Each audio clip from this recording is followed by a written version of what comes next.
ومداد كلماته ومنتهى علمه، ونشهد أن لا إله إلا الله، ونشهد أن سيدنا ونبينا وشفيعنا محمد رسول الله صلى الله عليه وعلى آله وأصحابه وسلم. أما بعد فأعوذ بالله من الشيطان الرجيم. بسم الله الرحمن الرحيم.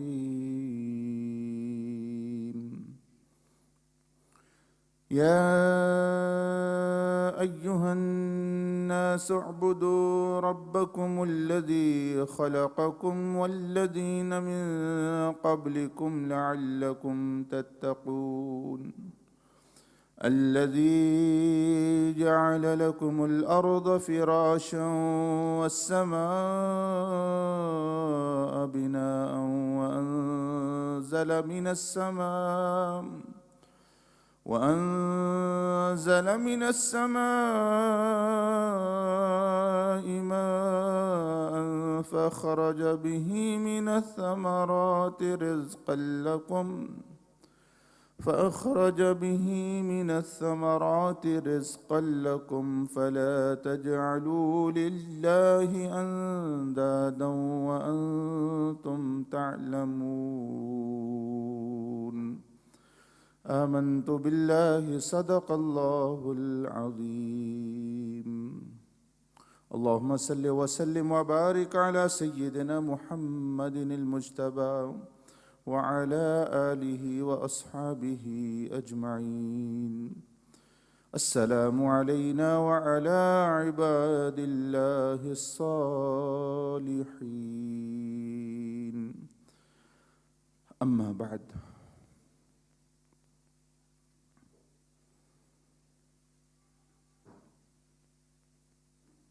The Quran, the word of Allah subhanahu wa ta'ala wa azza wa jal, begins with certain names of Allah azza wa jal,